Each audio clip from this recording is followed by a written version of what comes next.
Dans une vidéo précédente, j'ai discuté des 4 positions principales du levier d'un véhicule à transmission automatique. Vous pouvez visionner la vidéo en cliquant sur le lien dans la description de cette vidéo. Dans certains véhicules, il y a également des positions supplémentaires comme 3-2L, où L est l'équivalent de la première vitesse, D3-2, 2L, juste L ou toute autre combinaison qui varie selon le véhicule. En plusieurs décennies de conduite, je les ai presque jamais utilisées, sauf pour utiliser le freinage moteur en descendant une montagne par une journée chaude. De cette façon, j'ai pas eu à maintenir la pédale de frein constamment enfoncée, ce qui peut surchauffer les disques et plaquettes de frein et réduire l'efficacité du freinage. Plus le chiffre descend, plus le freinage moteur est intense. On peut également les utiliser quand on conduit sur la neige ou la glace, quand on monte des pentes raides ou si on remorque quelque chose de lourd.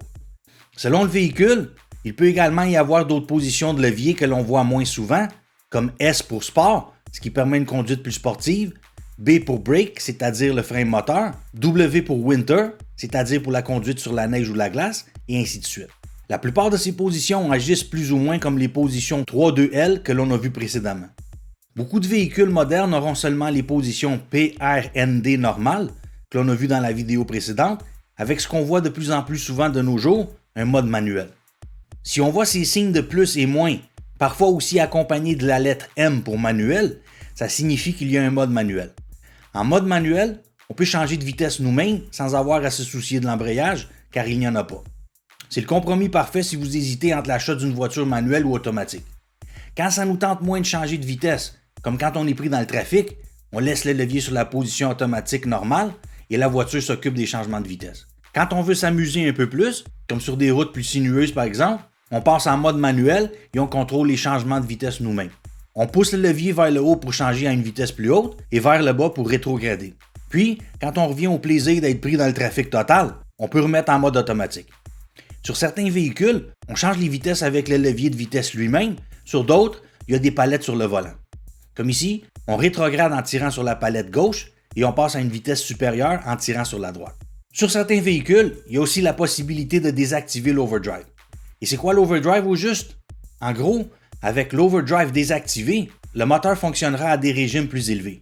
Avec l'overdrive activé, ce qui est le réglage par défaut, le moteur tournera à des régimes plus bas, ce qui se traduira par une conduite moins sportive, mais une meilleure consommation d'essence, moins d'usure du moteur à long terme et moins de bruit et de vibration. Le bouton pour désactiver l'overdrive est généralement situé sur le côté du levier. Dans des conditions de conduite normales, on devrait le laisser activer et laisser le véhicule choisir le rapport qui convient le mieux à la situation. Surtout à des vitesses plus élevées, comme quand on conduit sur l'autoroute.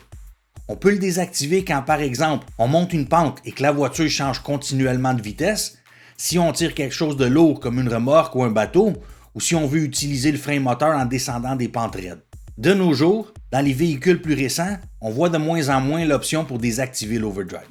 Maintenant, ceci étant dit, les 3 positions que l'on va utiliser presque tout le temps, à part le mode manuel bien sûr quand on veut s'amuser un peu, sont P quand on stationne, R pour reculer et D quand on avance. Et laquelle de ces 3 sera la plus utilisée?